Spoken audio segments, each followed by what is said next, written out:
por el tiempo de los oradores, pero bueno, recordamos que después la actividad va a quedar subida a YouTube si se pierde en el inicio. Bueno, le damos las gracias una vez más por estarnos acompañando en un nuevo encuentro de esta actividad de capacitación que hemos denominado Construyendo Puentes de Acceso a Justicia. Les recordamos, como siempre, que es una actividad pensada en conjunto con la Facultad de Psicología, con la Secretaría de Extensión de la Facultad de Psicología de la UNLP. En el encuentro de hoy vamos a cerrar la temática iniciada previamente del módulo 3, que hemos trabajado el eje temático de las violencias actuales y violencias como gestadoras de víctimas. La propuesta de trabajo para el día de hoy es en relación a la vulneración de derechos en las infancias y adolescencias, abuso infantil, acoso sexual en entornos digitales hacia niños, niñas y adolescentes y grooming. La violencia contra los niños, niñas y adolescentes es una realidad silenciada e invisibilizada que genera un tipo de padecimiento silencioso y profundo. El abuso sexual infantil es una de las formas de violencia más graves que puede sufrir una persona, que afecta e impacta en la subjetividad y en la construcción psíquica de quienes lo padecen o han padecido.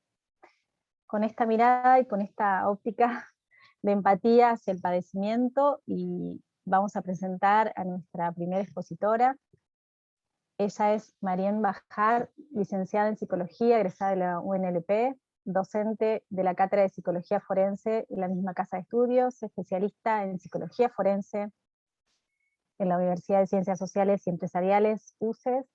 Es parte del equipo técnico de la Dirección de Asistencia de la Subsecretaría de Salud Mental, Consumos Problemáticos y Violencias en el ámbito de la salud, perteneciente al Ministerio de Salud de la Provincia de Buenos Aires, y también ha conformado parte del equipo de la ONG Comunidad Malú, que trabaja con medidas de abrigo de niñas en situación de vulnerabilidad.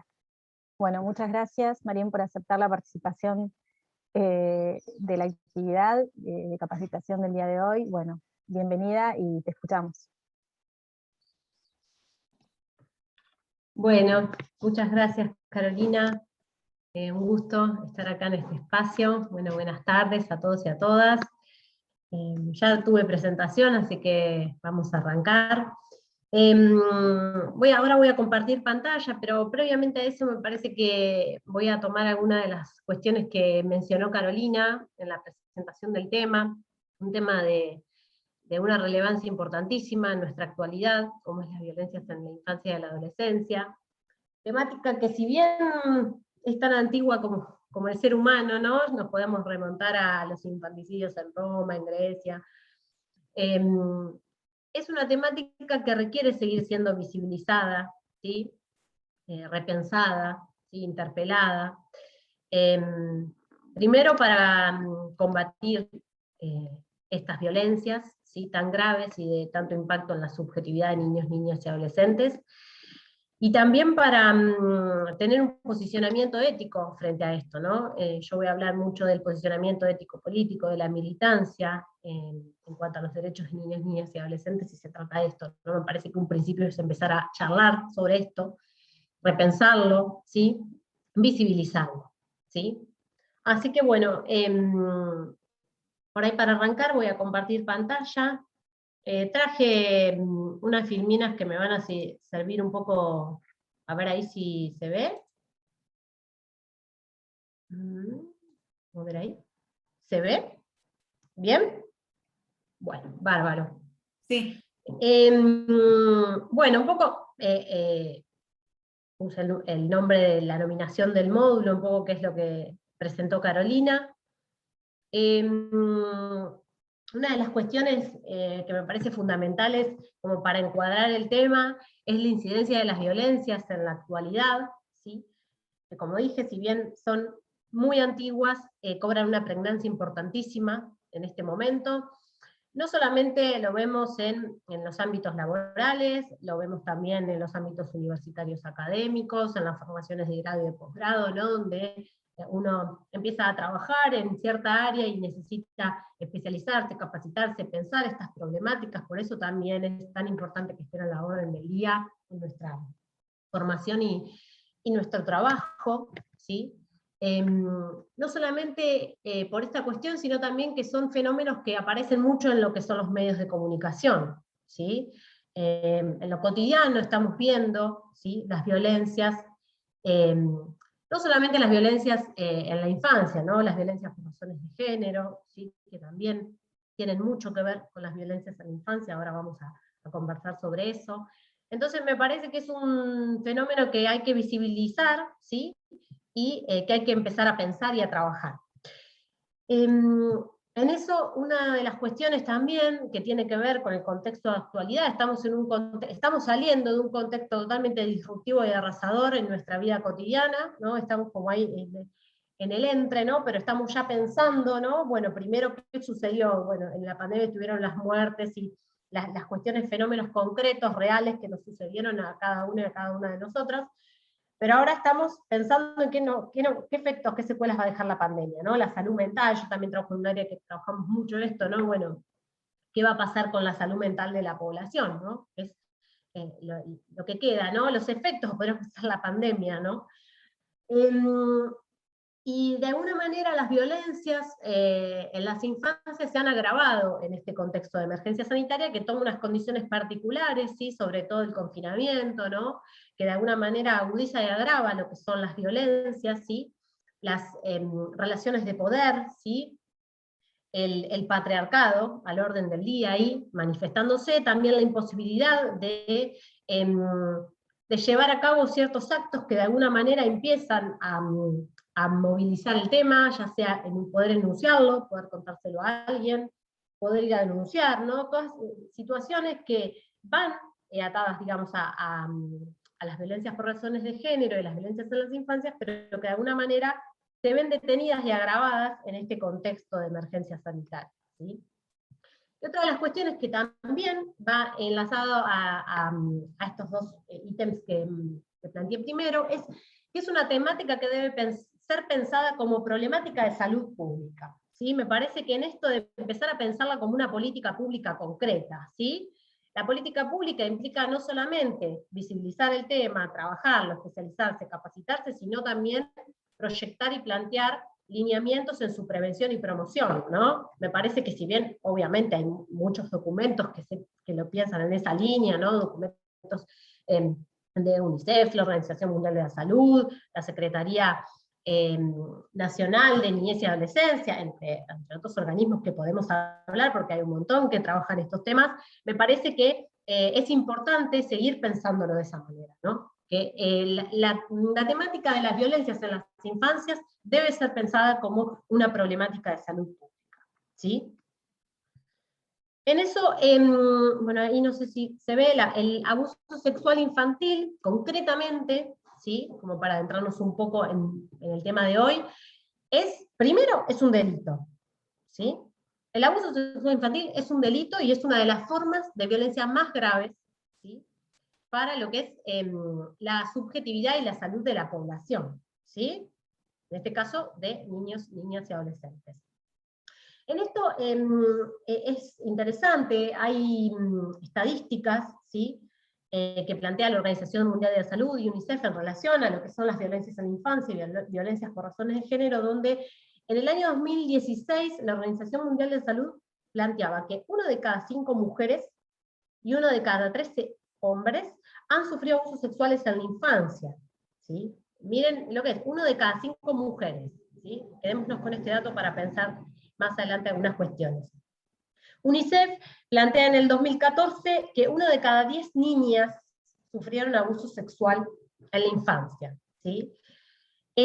¿Por qué traigo esto? Porque, bueno, hay una diferencia, sobre todo en la estadística de la Organización Mundial de la Salud, como para tomar una, ¿no? La diferencia que se plantea también en cómo el abuso sexual infantil, ¿sí?, se da de diferente manera, ¿sí?, se desarrolla de diferente manera en mujeres y en hombres, ¿sí? Una de las cuestiones que dije al principio, cuando hablé del abuso sexual infantil, hablé de que era una violencia, ¿sí?, una violencia de las más graves, ¿sí?, por el impacto subjetivo que tiene, y en lo que es la construcción de subjetividad, sino también porque el abuso sexual infantil es un claro indicador de lo que es el paradigma patriarcal, ¿no? Lo podemos tomar como un analizador concreto, ¿sí? Donde la principal característica que tiene es esta, ¿sí? El abuso de poder o la autoridad. ¿Sí? Siempre hay una relación de poder y de dominación establecida, ¿sí? Entonces, cuestiones para, primero, tenerlas en claro, que el abuso sexual infantil es un delito, que es una de las formas de violencia más graves o las más graves en la infancia, ¿sí? Sobre todo por los efectos en la constitución subjetiva, y que la característica o el denominador común es el abuso de poder o autoridad. Siempre se establece una relación de poder. Con respecto a las características, después voy igualmente a compartirles bibliografía para quienes estén interesadas por ahí en seguir profundizando en el tema. Las características del abuso sexual infantil, hay muchos autores que desarrollan características. En su generalidad hay tres cuestiones que son fundamentales, que aparecen siempre como indicadores recurrentes, que es el secreto, la vergüenza y la culpa, ¿sí? Porque el secreto es, digamos, la característica fundamental, porque es el delito que se da en la mayor intimidad. Generalmente no hay testigos de esto, ¿no? Es una situación de secreto que, de alguna manera, ¿sí?, conlleva toda una situación de amenaza, ¿sí?, de extorsión, ¿sí? Algunos hablan de un engaño, ¿sí? Porque se establece una relación de dominación ahí, ¿sí? En el mayor de los secretos, ¿sí?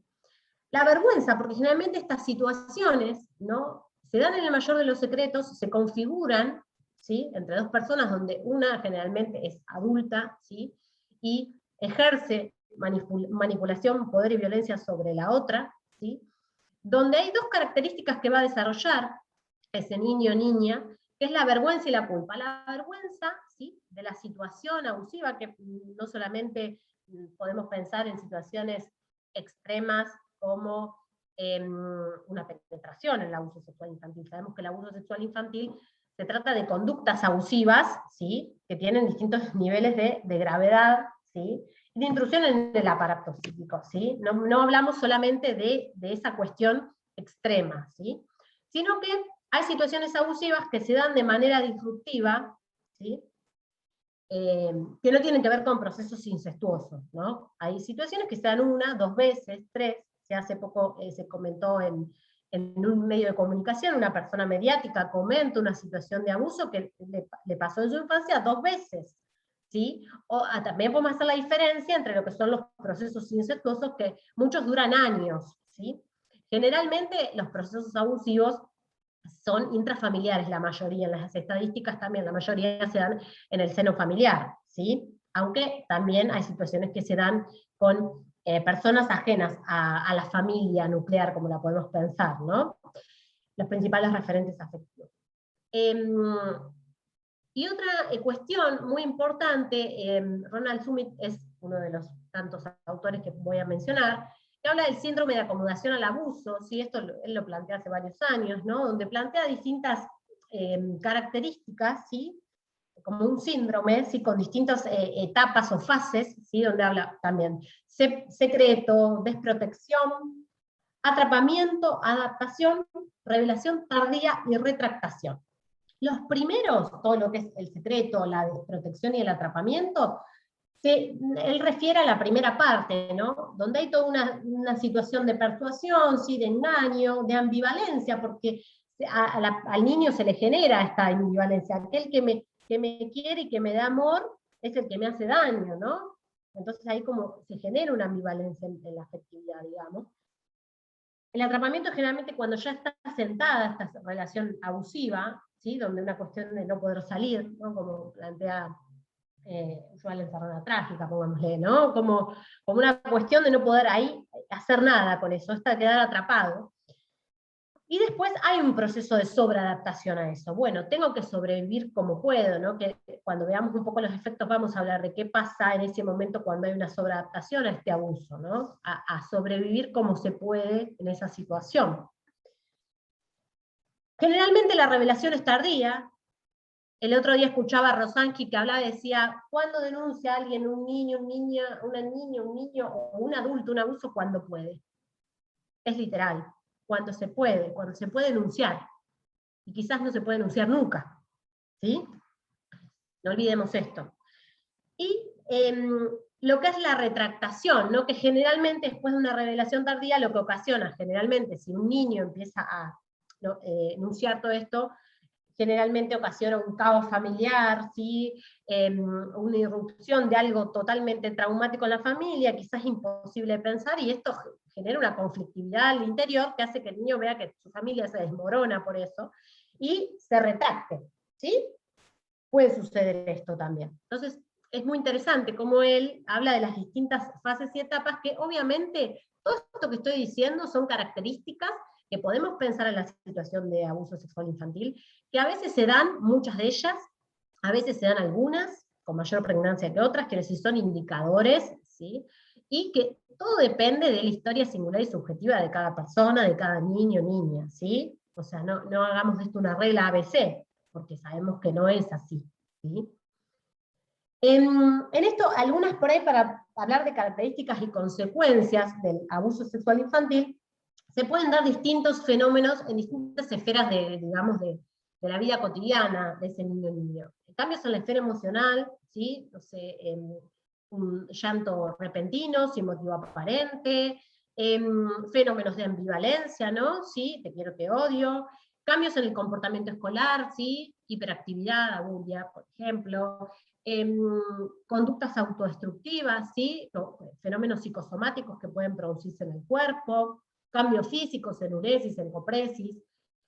Cambios en la adolescencia, digo, porque, digamos, si el abuso se produce en la infancia, generalmente tiene algún impacto en la adolescencia, con alguna situación, mencionan situaciones de, no sé, promiscuidad sexual, ¿sí? Cuestiones más ligadas a la sexualidad, cómo se va conformando la sexualidad en la adolescencia, ¿sí? Intentos de suicidio, depresión, pero bueno, todos son, digamos, características, ¿sí? Y consecuencias que se pueden dar en el abuso sexual infantil, pero que obviamente su configuración depende de cada persona, ¿sí? Una de las cuestiones más significativas que aparece es la enuresis y la encopresis, generalmente son, digamos, fenómenos que aparecen en cambios físicos, ¿sí? Neurológicos también aparecen a veces, que son muy característicos, ¿sí? Del abuso sexual infantil. Porque una de las cuestiones que voy a plantear más adelante, que en esto de que yo dije que las violencias en la infancia, ¿sí? El abuso sexual infantil como la violencia más grave, ¿sí? El impacto en el aparato psíquico que provoca hace que se provoque un arrasamiento, ¿sí? Un arrasamiento subjetivo, ¿sí? Imagínense que es una sexualidad adulta que arrasa en la constitución subjetiva de un niño y una niña, ¿sí? Que está en conformación. O sea, imagínense el impacto que tiene, ¿sí? Por eso voy a hablar del trauma psíquico, ¿sí? Voy a mencionar algunas cuestiones, ¿sí? Como para no irme muy a lo teórico, pero pensemos, ¿sí? Al abuso sexual infantil como un balazo en el aparato psíquico, como dice Irene Intevi, que es una psiquiatra infanto-juvenil, que creo que no encuentro palabra mejor para definir, denominar lo que es el abuso sexual infantil, sino es esa palabra, ¿sí? que utiliza ella. Otra de las cuestiones que por ahí quiero mencionar, ¿sí? Acá hay un montón de leyes, ¿sí? No se mareen con esos números, en realidad los traje como por ahí un poco para ver el proceso del encuadre normativo legal, de cómo viene avanzando la cosa, ¿sí? Si bien quizás se trabajaron en encuentros anteriores, digamos, estamos posicionados en el paradigma de derechos humanos, ¿sí? Tenemos todo lo que es la conformación del paradigma de promoción y protección de niños, niñas y adolescentes, digo, con toda su normativa, ¿sí? A partir de la reforma constitucional del año 1994, hay ciertos instrumentos legales que son incorporados a la reforma constitucional y que tienen jerarquía constitucional, es decir, el Estado argentino está obligado a cumplirlos. Uno de ellos, muy importante, es la Convención Internacional de los Derechos del Niño. Lo que hace la Convención es, de alguna manera, reconfigura todo lo que es el paradigma de infancia y adolescencia, y a partir de ese momento se empieza a considerar al niño o niña como sujeto de derecho. Y eso no solamente es una nominación, sino que es un cambio en su concepción y en su paradigma. Y eso implica pensar, primero, a un niño como sujeto de derecho, y desde ahí todas las intervenciones que pensemos. Es muy importante esto porque la convención es el antecedente central, ¿sí?, para lo que es todo lo que es la sanción de la ley 26061 en Nación, 13298 en provincia, que es toda la ley de promoción y protección de niños, niñas y adolescentes, que prepara el escenario, digamos, la convención para todo lo que se produce después, se construye después en relación a este paradigma. La convención, digamos, el principio central es el interés superior del niño, que muchas veces vamos a escuchar cuando hablamos del abuso sexual infantil, bueno, ¿dónde está el interés superior del niño? ¿Sí? Se revincula con el padre, porque es la familia. ¿Sí? Vamos a ver, también podemos empezar a pensar qué es la familia, ¿no? Interpelarlo un poquito, aunque sea. ¿Por qué es la familia y por qué es el padre que revincula? Porque el interés superior del niño, bueno, ¿dónde está ahí? ¿Sí? Lo dejo ahí, lo tiro. Después, un poquito avanzamos, está la ley 25087, que en realidad es la ley 26061 es posterior, pero la 25087, que es del 99, que va en consonancia un poco con la otra ley que sigue, la del 2004, tiene que ver un poco cómo la legislación empieza a pensar todo lo que son los delitos delitos contra la honestidad, que van a ser delitos de integridad sexual, ¿sí?, cómo se empieza a configurar todo ese escenario legal, ¿sí?, en cuanto a la figura delictiva. Y la ley 25087 tiene que ver con todo lo que es el armado del dispositivo, ¿sí?, de cámara Gesell, ¿sí?, para entrevistar a niños y niñas que han sufrido situaciones de abuso, ¿sí? O sea, se empieza también a pensar concretamente en estas situaciones concretas en su intersección judicial, digamos, ¿sí?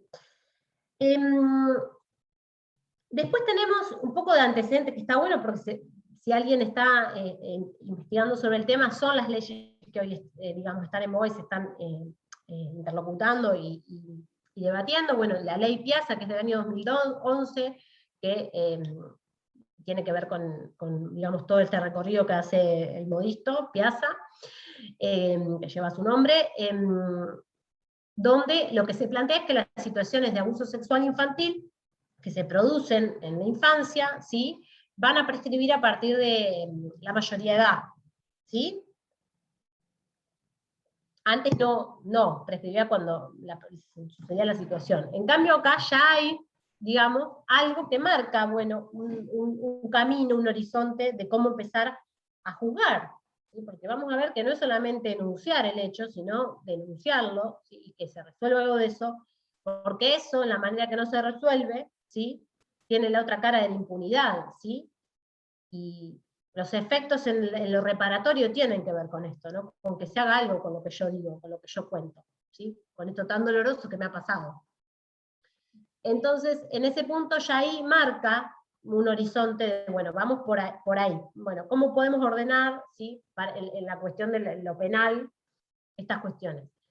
La ley de 27.206 del 2015 ya trae alguna cuestión más, un pasito más, que es por ahí lo que más ahora se está debatiendo, que marca que en realidad el derecho a los tiempos de las víctimas, así se nombra, si ustedes la googlean la van a encontrar así, que tiene que ver con que el delito no prescribe en la mayoría de edad, sino cuando la persona lo puede denunciar. En esto que dice Rosansky, bueno, uno denuncia cuando puede, ¿no? Entonces en eso es muy interesante, como de alguna manera hay un avance, ¿sí?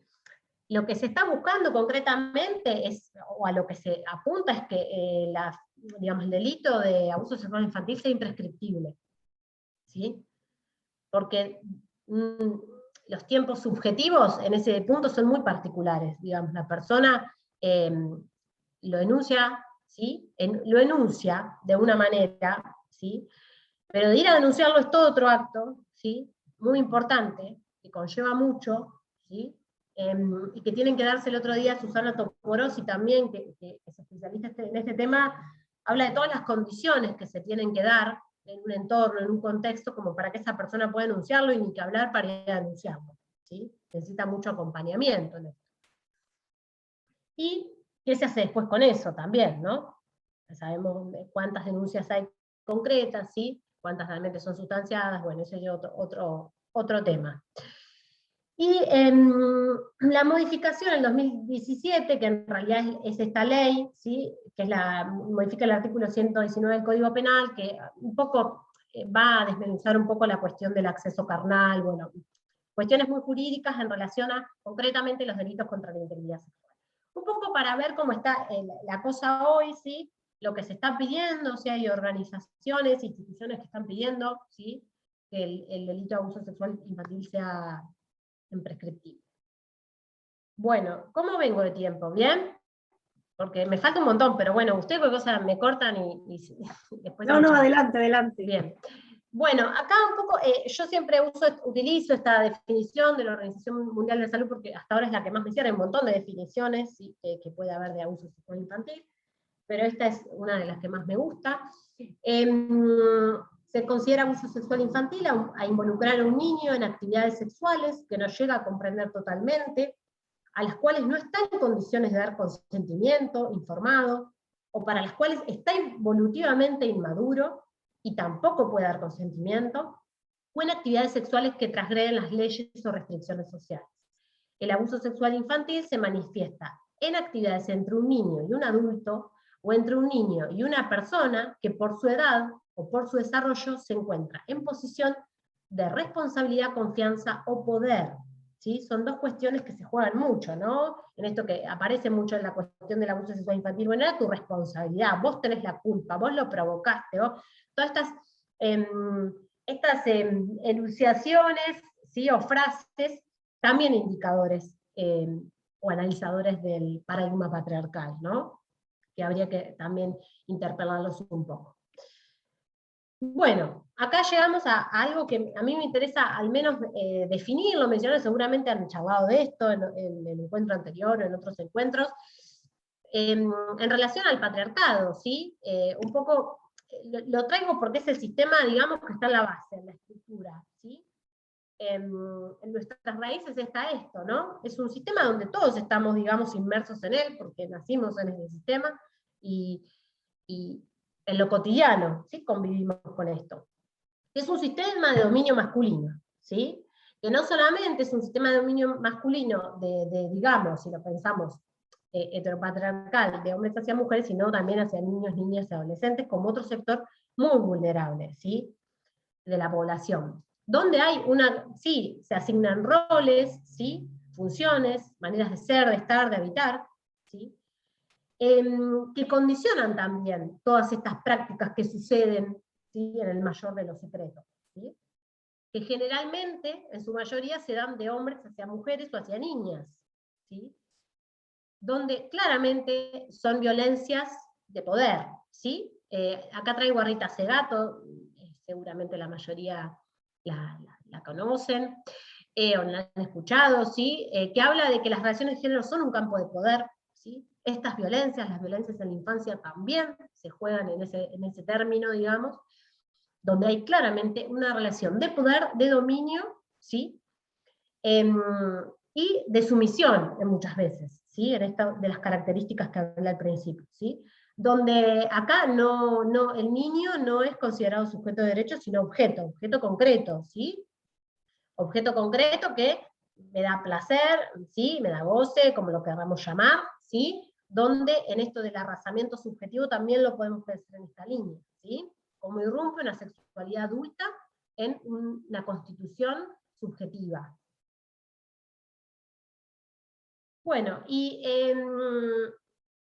es interesante, ¿no? El otro día escuchaba también a Topolossi en relación a esto, ¿no? Cómo es un analizador de la sociedad patriarcal. Creo que es uno de los...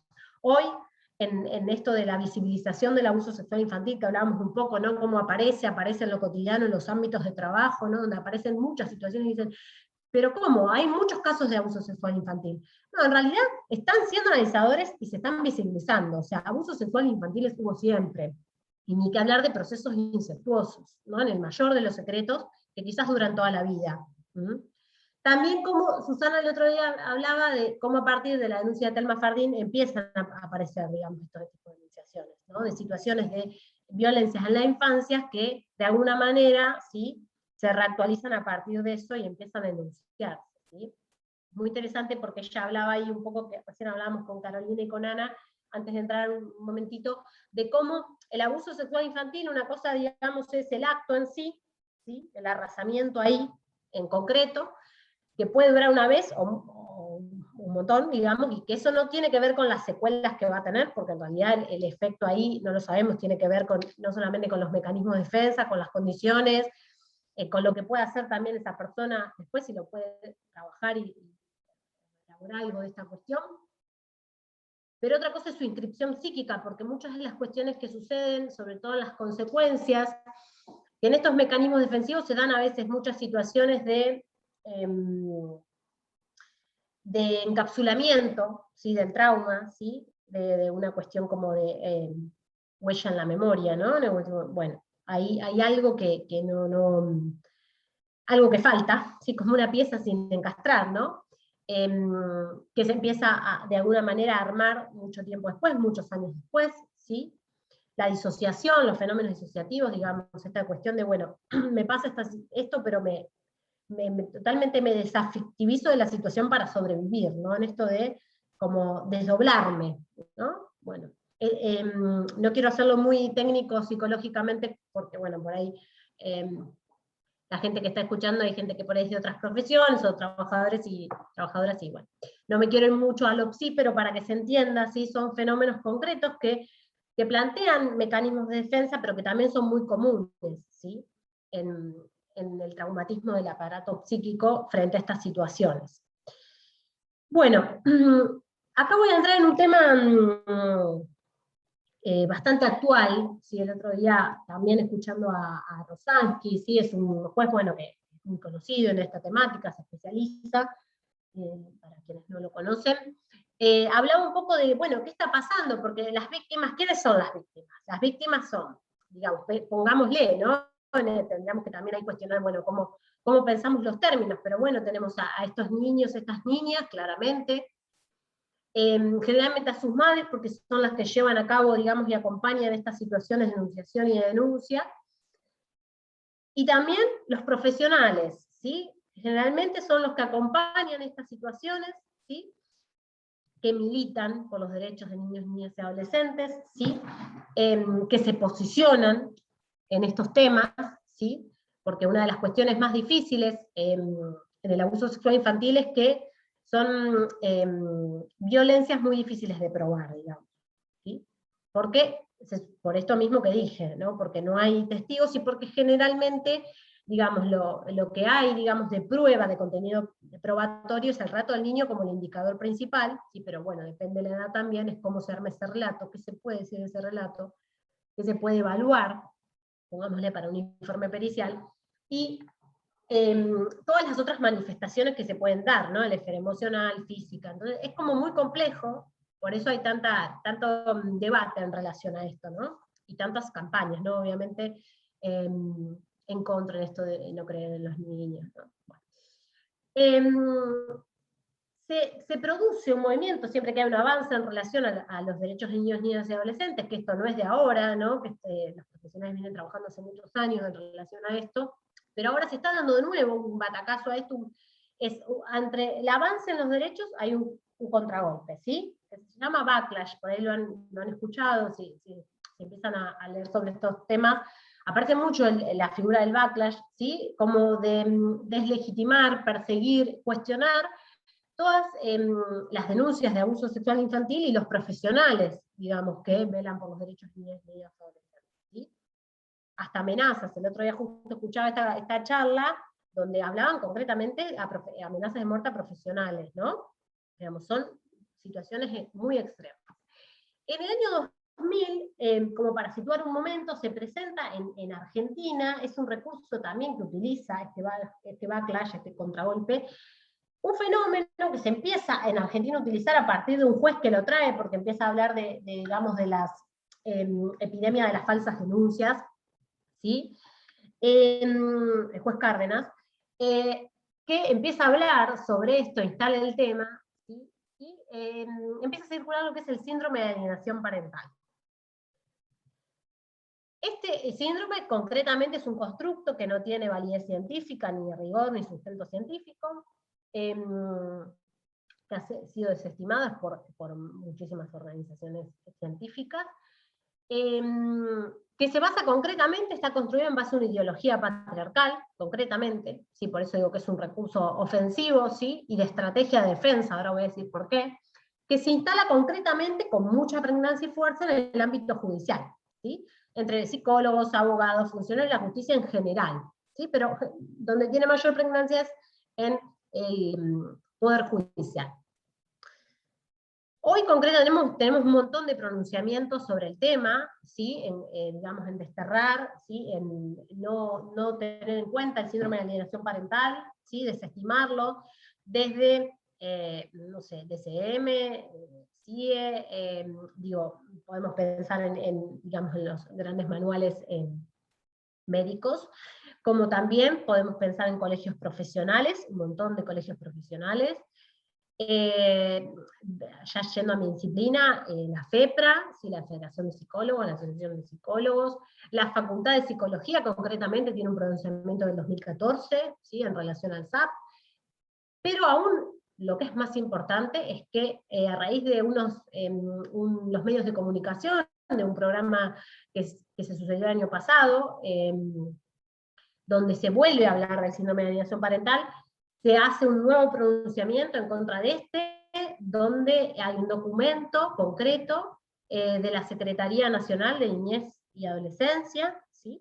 De la Nación, en relación a esto, donde tenemos un pronunciamiento de la defensora, ¿sí? Marisa Graham, en relación al síndrome de alienación parental, digamos, instituciones a nivel nacional que se pronuncian en contra de este síndrome, ¿no? Y en los efectos que tiene también en lo subjetivo, porque lo que hace ni más ni menos el SAP es perpetuar y reforzar la violencia en las infancias, ¿sí?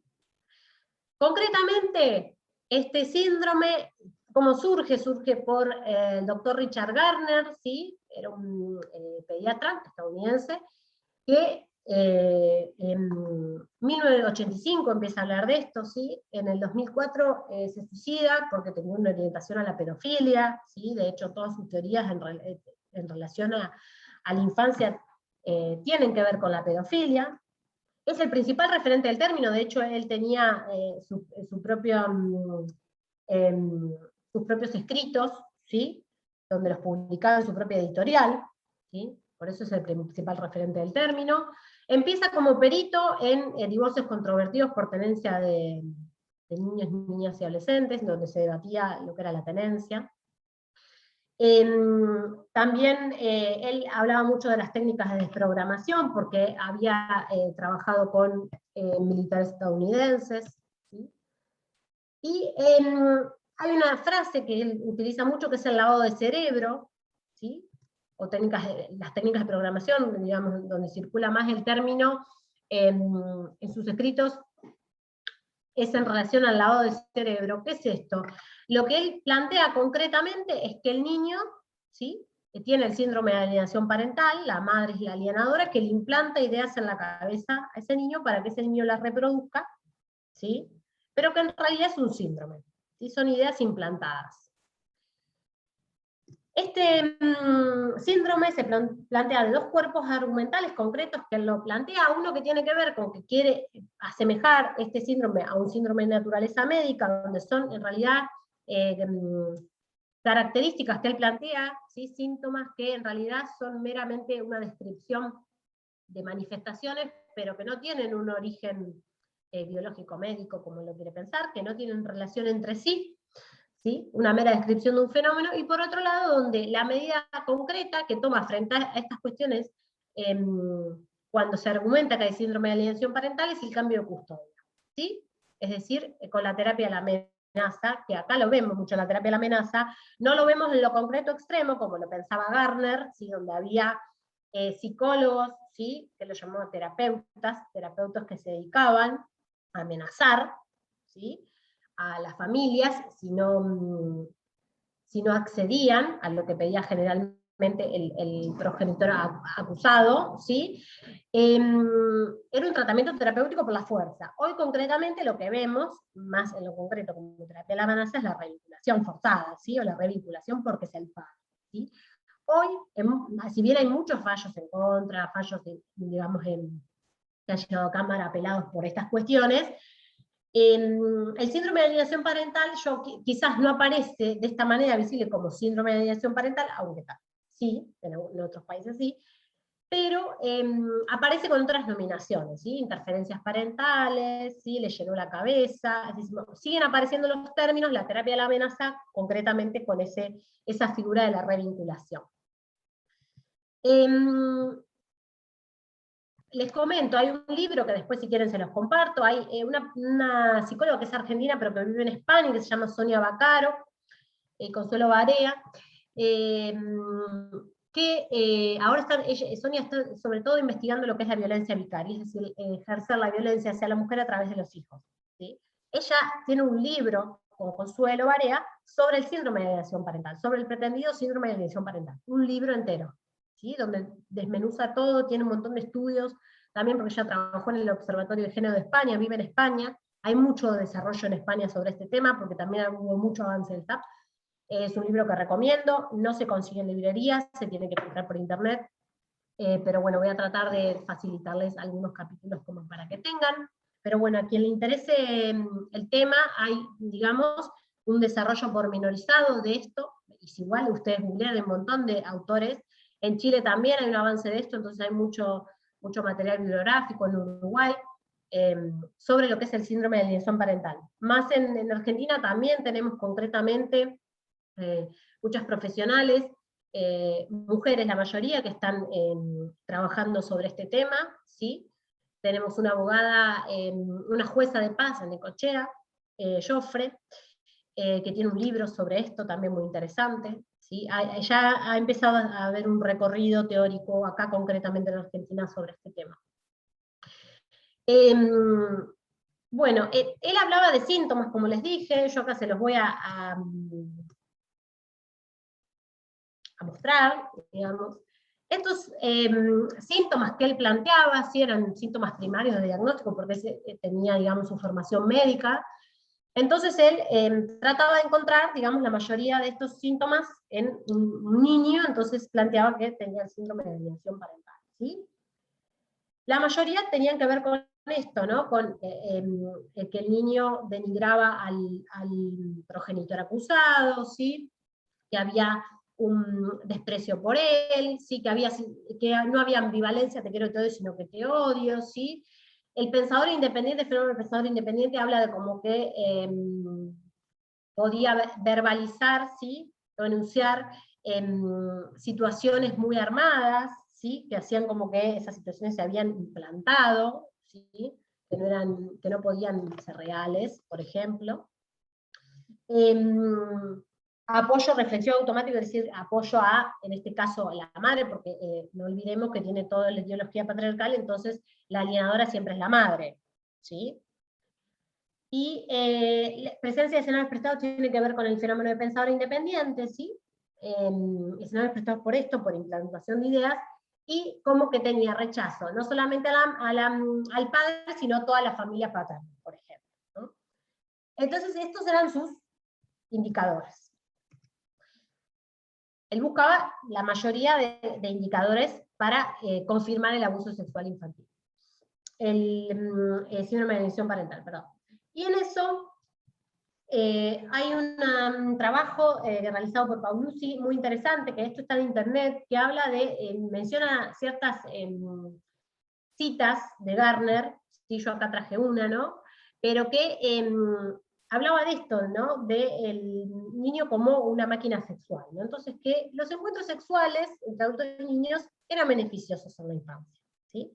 Por esta orientación a la pedofilia que tenían. Pueden encontrar, cuando busquen a Gardner va a aparecer esto, y por ejemplo, van a aparecer, la mayoría de su bibliografía de Gardner está en inglés, pero hay muchas traducciones, y muchas de las traducciones tienen que ver con esto, ¿no? Con toda su teoría de la pedofilia.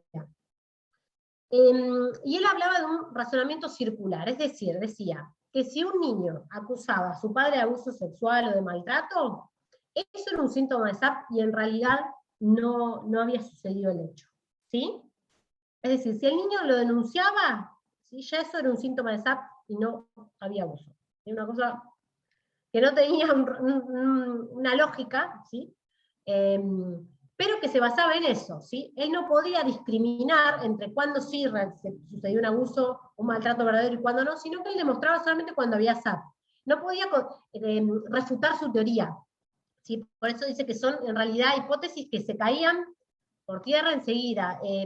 Sonia Vaccaro habla mucho de esto, es muy interesante cómo habla de todo el razonamiento hipotético deductivo y habla de cómo los razonamientos caen, ¿sí? No tenían lógica. Habla de una escala de validación del abuso que en realidad esa escala enseguida es desestimada por él mismo, porque no tenía mucho sentido, donde hablaba de cuántas características, esto que le dije, bueno, cuántas características se daban de acuerdo a esa vía SAP, y planteaba niveles del síndrome también, grave, moderado, leve, y planteaba como indicadores de falsedad del abuso que el niño no se sintiera culpable. ¿Sí? Como otra cuestión también de que si el niño denunciaba el abuso y no se sentía culpable, entonces eso no era abuso, era SAP. ¿Sí? Esta teoría se logra posicionar en la justicia en Estados Unidos, bueno, llega, como les dije, en el 2000 a Argentina, ¿sí? Generalmente se da cuando hay situaciones de abuso sexual infantil, ¿sí? Y, como les dije, toma al patriarcado como sustento ideológico, ¿sí? No tenía posibilidad de refutación o contrastación, parte todo de lo experiencial, ¿sí? No había otra manera de describir los fenómenos, no los podía comprobar científicamente ni desarrollar científicamente, ¿sí? Era una mera descripción de síntomas, ¿sí? Y el objetivo concreto que tenía, que vieron al principio que le hablé de las dos bases argumentales, la segunda que es la terapia de la amenaza, ¿sí? Es que poder cortar con esa enfermedad, ¿sí? Que el niño vuelva con el padre, ¿sí? O se revincule forzosamente, ¿sí? Es una herramienta concreta que se da en la justicia, ¿sí? Que aparece con otros ropajes, pero que es una herramienta más en defensa de los abusadores, ¿sí? Donde prácticamente lo que hacen es desestimar, así desacreditar a este niño, esta niña, porque no se cree en su relato, y a la mujer, ¿sí? A la madre. Acá por ahí un poco mencionar por arriba a los agentes judiciales, porque en realidad el SAP se desarrolla en el ambiente judicial, ¿sí? Que es un síndrome que encaja muy bien en el discurso jurídico patriarcal. No obstante, hay una cuestión concreta, real, que quiero mencionar, que no solamente, bueno, los agentes judiciales están cada vez más capacitados en perspectiva de género, estamos todos atravesados por la capacitación obligatoria en perspectiva de género en todas las instancias del Estado, me parece que eso es una apuesta muy fuerte, muy importante, ¿sí? En esto de repensar, interpelar los términos, los conceptos, las intervenciones. Hay cada vez más fallos con perspectiva de género, esa es la verdad. También hay otros que hoy por hoy concretamente son cuestionados, interpelados, como uno de los fallos ahora que sucedió hace poquito, de una mamá donde obligan a la niña a volver con su papá que vive en Francia, ¿no? Bueno, hay situaciones que todavía se suceden, pero hay mucho avance en perspectiva de género, ¿sí? Hay una de las cuestiones que encontramos de manera muy pregnante, sobre todo en la justicia, pero en todos lados, que es esto de la familia, ¿no? Entonces revincular porque es el padre, ¿sí? Porque es lo que corresponde, cuando generalmente las situaciones de abuso sexual infantil se dan de niños, niñas y adolescentes, sobre todo de los progenitores varones, ¿sí? Y también en relación a las mujeres, ¿no? A las mujeres en esta relación de poder, ¿sí? De inferioridad del hombre hacia la mujer, entonces esto sigue apareciendo. Desde mi disciplina es algo importante, pero lo podemos hacer extensivo, me parece, a todos los profesionales y trabajadores de la salud y trabajadoras de la salud, pienso salud mental integral como derecho humano, no le estoy pensando salud como una cuestión de padecimiento mental, sino de salud mental en general, donde es una herramienta, el SAP es una herramienta ideológica, política concreta que tiene su avance, ¿sí? Que va en detrimento de los derechos de niños, niñas y adolescentes, ¿sí? Que hay que tenerla bien presente, ¿sí? Sobre todo cuando aparecen estas situaciones en algunas de nuestras intervenciones, ¿sí? No hay, desde la psicología, teoría psicológica, expliquen, desarrollen y validen el SAP, ¿sí? De manera coherente, ¿sí? No las hay. Recuerdan que yo les dije que el principal referente del término era él, ¿sí? Y hay dos cuestiones muy importantes en relación al abuso sexual infantil y a esta herramienta ideológica que es la revinculación y el relato del niño. Me parece que son dos conceptos claves que hay que tener muy en cuenta, ¿no? Donde hay situaciones de abuso sexual infantil que piden la revinculación, la niña con su padre, ¿sí? ¿Qué puede provocar esto? ¿Qué efectos subjetivos tiene? ¿Sí? En esta cuestión de la impunidad, ¿sí? No solamente el delito, que se lleva en el mayor de los secretos, y que muchas veces no se puede enunciar, ni denunciar, a cuando piden la revinculación con ese que te hace tanto daño, ¿sí? Y otra cuestión del relato del niño, me parece que es un indicador fundamental donde digamos, los profesionales, los trabajadores y trabajadoras que trabajen sobre este tema se tienen que especializar en esto, en todo lo que son técnicas, ¿sí? Como para pensar un poco no solamente las distintas manifestaciones que se pueden dar, sino el relato del niño como un indicador clave, central, ¿sí? Porque es un indicador central, donde hay mucho descrimiento de esto. El niño no puede relatar situaciones que no vivió, ¿sí? No las puede reproducir con palabras, ¿sí? Unas preguntas que yo por ahí me hago en relación a esto, ¿no? A las consecuencias subjetivas en esto que dije, que el síndrome de alienación parental como herramienta ideológica que perpetúa una violencia como el abuso sexual infantil, ¿sí? Con el impacto subjetivo que tiene, bueno, ¿qué consecuencias tiene, ¿sí? En esto de pensar la revictimización, ¿no? O una vulneración nueva de derechos, que te hagan revincular, ¿sí? Con alguien que te hace daño, que te hizo mucho daño, ¿sí? O qué impacto tiene cuando la palabra de una no es tenida en cuenta, ¿no? En esto de también pensar en todas las denuncias que no son sustanciadas, ¿sí? O que no llegan a buen puerto, ¿sí? Porque la persona es absuelta, ¿sí? Muchos casos también hay así. Las estadísticas lo dicen. Entonces, ¿qué efectos tiene eso también, no? Fundamental capacitarse, ¿sí? Capacitarse de forma permanente en esta problemática, revisar las herramientas que tenemos, no solamente académicas, digamos, sino también en lo cotidiano concreto, en nuestro laburo, ¿sí? En nuestras intervenciones, para no repetir y perpetuar, porque lo podemos hacer en cualquier momento. Están advertidos qué efectos tiene el abuso sexual infantil, que no es cualquier violencia, ¿sí? Por eso me parece que también requiere una especialización, ¿sí? En esto me parece que es importante, ¿no? Porque todo profesional o trabajador se va a conectar con algo muy horrible, ¿sí? Y también hay que tener en cuenta en esto del backlash que dije, el contragolpe, bueno, los efectos subjetivos que va a tener en un profesional, ¿sí? Esto sería otro tema para trabajar de abuso sexual infantil. ¿Qué impacto tiene transferencialmente sobre nosotros escuchar eso tan horroroso? ¿Qué nos pasa con eso, no? Escuchamos mucho a profesionales decir, bueno, yo con esto no puedo, me hace demasiado daño, no puedo. Bueno, también escuchar esos límites, ¿no? Pero quien pueda trabajar con esto, que tenga un posicionamiento de acompañar, bueno, no acompaña cualquier sufrimiento y no escucha cualquier cosa, ¿sí? Y en eso la responsabilidad que tenemos es muy, muy grande, ¿sí? No sé, en esto del posicionamiento y de la militancia y de la ética es también humanizar el proceso judicial, en darle voz, ¿sí? Acompañar, porque, digo, humanizar en que quizás nosotros nos toca hacer un informe, somos, no sé, peritos de parte en un abuso sexual infantil, acompañamos a una víctima de abuso sexual infantil. Bueno, ¿qué lugar tenemos ahí? ¿Qué responsabilidad concreta tenemos? ¿Cómo vamos a acompañar? ¿Sí? Me parece que es importante no dejar de lado la propia subjetividad, ¿no? Más allá de que podemos ser profesionales, ¿no? O por ahí psicólogos, psicólogas que quizás pensamos que podemos con todo, ¿no? Porque trabajamos con el sufrimiento, y sabemos que eso no es así, ¿no? Que necesitamos supervisar, tener nuestro espacio analítico, digamos, bueno, un montón de cosas que hay que estar advertidas y tenerlas en cuenta. Y que en realidad detenerlo, digamos, denunciarlo y poder elaborar algo de eso, es un acto reparatorio en sí, ¿sí? Que muchas veces se puede y que otras tantos no, ¿sí? Para evitar reproducir lo que les dije recién, violencia y revictimización. Bueno, esto un poco ya lo mencioné como agente de salud mental, el compromiso diario, ¿sí? lo de las políticas públicas, ¿sí? Como aspecto preventivo.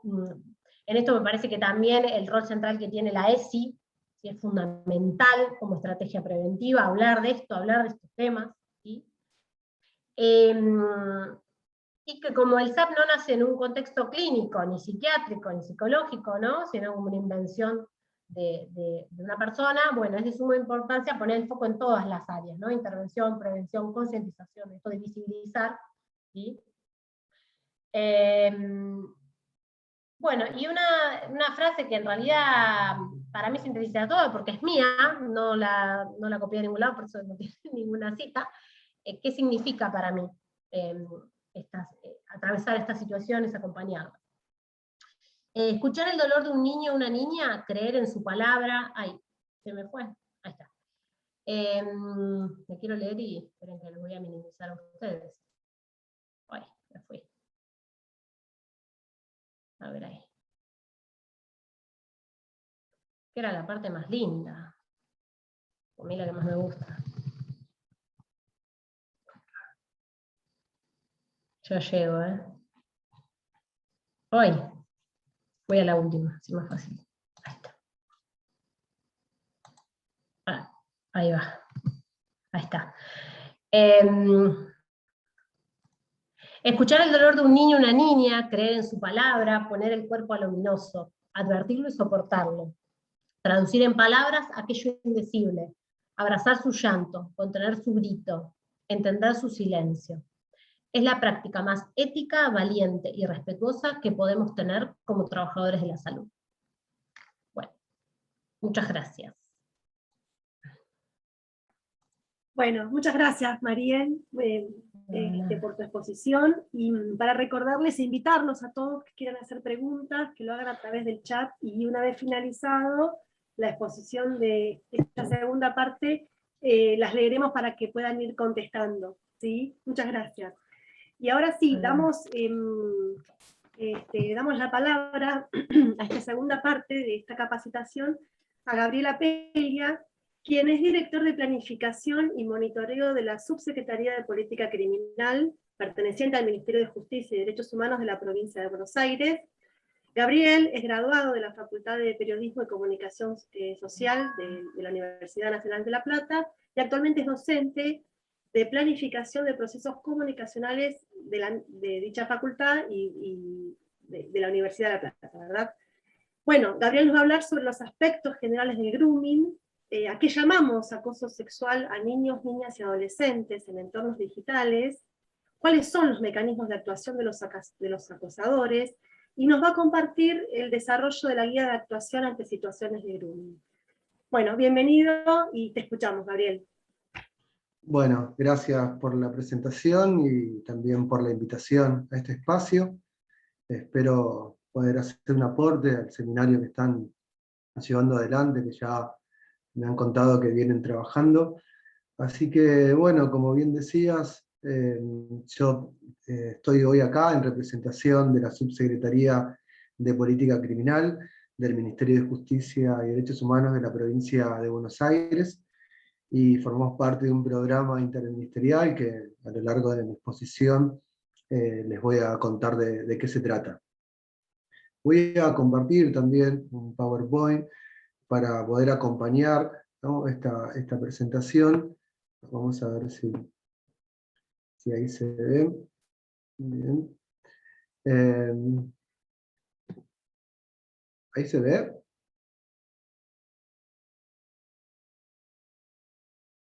¿Sí? Bien. Sí, ahí se ve, sí. Bien. Voy a tratar de que se vea entera la pantalla.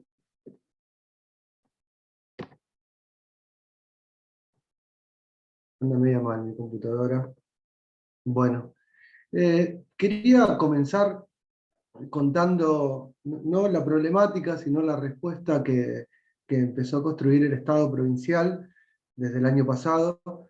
El año pasado, a partir de las indicaciones y de la política pública que trazó nuestro gobernador Axel Kicillof, de pensar en la política pública de manera transversal, de pensar la política pública de manera interagencial, intersectorial, interministerial, cuando empezamos a pensar esta problemática, la empezamos a pensar de manera conjunta entre 6 ministerios. Y entre estos 6 ministerios, que ahora les voy a contar quiénes son, empezamos a definir, ¿no?, cuáles eran las problemáticas que en los entornos digitales debía el Estado poner una palabra y también una acción. Y en ese sentido definimos algunas de las problemáticas en los entornos digitales, ¿no?, porque son muchas más las que suceden, pero teníamos que empezar por un punto, o por 2, o por 3, y ponernos de acuerdo, y avanzamos en la definición de 3 problemáticas. En ese sentido también definimos que cuidarnos en red, primero empezamos a pensar el nombre, ¿no?, de pensar a partir de las políticas de cuidado, ¿no?, que son el paradigma, es nuestra manera de mirar la problemática, pero también de mirar, ¿no?, cómo puede aportar el Estado en este sentido para generar políticas de cuidado en los entornos digitales. Es decir, tratar de no empezar por el problema, sino poder pensar cómo convivir en el entorno digital de manera cuidada en lo que nos respecta a nosotros, a nosotras, como agentes estatales. Después voy a volver sobre este punto, ¿no?, porque fue una larga discusión. Piensen ustedes que a veces en una oficina cuesta ponerse de acuerdo. Piénsenlo cuando se tienen que poner de acuerdo 6 ministerios en cómo presentar una política, cómo abordarla y cómo ejecutarla, ¿bien?, y cómo después monitorearla. En ese sentido, pensamos en un programa que, como dice la placa, que trabaje sobre la promoción de los cuidados personales e interpersonales, pero que también ponga foco en cómo mejorar la asistencia y la protección y el acompañamiento a las personas que sufren estos delitos o estos conflictos en los entornos digitales. Y en ese sentido empezamos a convocar desde el Ministerio de Justicia por temática, así por el tema de las ciberestafas, que fue un problema del año pasado, ¿no?, a gran escala, y continúa, pero mudándose de lugar. No es el tema hoy, pero son delitos que no son estancos, no son de una vez para siempre la misma modalidad, sino que se van reconfigurando. Y en ese caso las ciberestafas, también las violencias por razones de género en entornos digitales, empezando por lo que es la problemática de la difusión de contenidos o imágenes íntimas, sin consentimiento, de mujeres del colectivo LGTB, pensar a partir de esa problemática, porque también fue un emergente que comenzamos a identificar que sucedía mucho más el año pasado, cuando la mayoría de nosotros y nosotras, nuestro medio de comunicación era que estamos ahora, en un entorno digital. Y por último, la problemática, que es un tema de hoy, vinculado al acoso sexual a niñas, niños y adolescentes en los entornos digitales, ¿no?, comúnmente llamado grooming. Y bueno, a partir de la definición de esas tres temáticas, lo que hicimos fue, como un primer paso, hacer guías de actuación. Acá le comparto el índice, una parte del índice de la guía de actuación frente al acoso sexual, frente al grooming. ¿Por qué? Porque lo que teníamos como diagnóstico era que veníamos de unos años, de la anterior gestión, donde el Estado estaba fragmentado, donde estaba cada uno con su manual de procedimiento, con sus criterios. Entonces, lo que definimos entre los 6 ministerios, en este caso sobre grooming, sobre los 3 temas que les comentaba, hacer una guía de actuación, que no es un protocolo, es una guía orientativa para que los organismos públicos, provinciales y municipales tengan algunos criterios en comunes cuando trabajan estos temas. Entonces, hicimos 3 guías de actuación destinadas a trabajadores y a trabajadoras de la administración pública, en las 3 temáticas.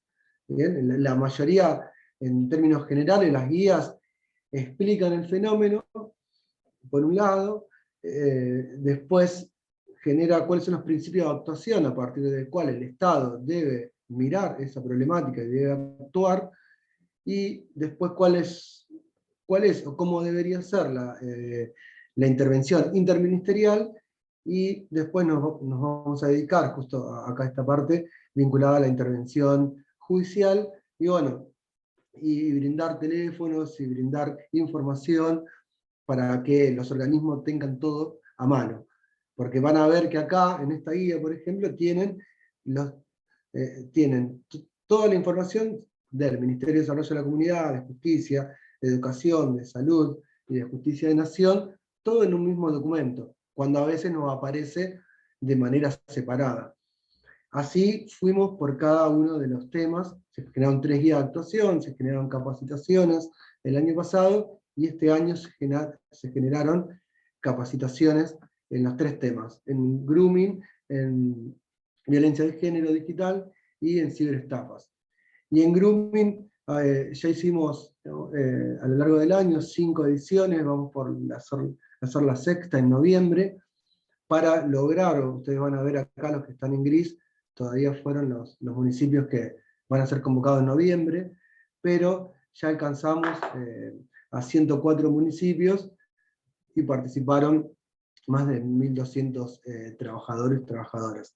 Eso en una suerte de síntesis apretada de lo que es la política de Cuidarnos en Red, que por un lado nos propusimos generar guías de actuación, hacer capacitaciones a trabajadoras y trabajadores de todos los organismos públicos que trabajan en los ministerios, en estos 6 ministerios y también en los municipios, y después lo que generamos fueron materiales de difusión para redes sociales, materiales impresos para distribuir en mano, que se realizan a través de los municipios o en determinados operativos.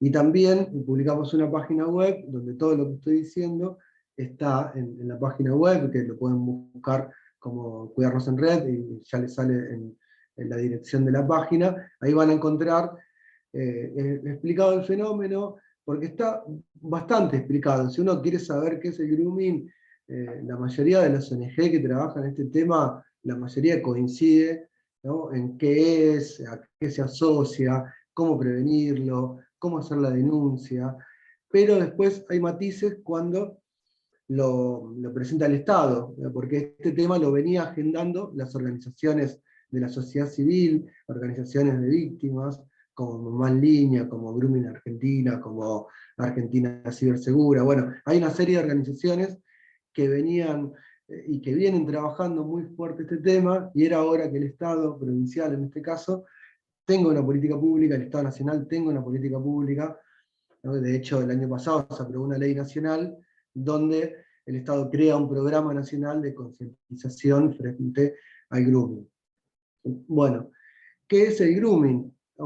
El grooming es, primero, pensar que en el 2013 se legisló y termina siendo un delito. ¿Bien? Pero el grooming es este contacto que hace una persona, ¿no?, un contacto a través de un medio digital, a través de un medio electrónico, con una persona menor de 18 años, con la intención, ahora les voy a, hay otra placa que está enunciado bien como está escrito, que tiene algún grado de ambigüedad, pero es con la intención con el propósito de cometer un delito contra su integridad sexual. Este es un delito que está al lado de los otros delitos, ¿no?, contra la integridad sexual.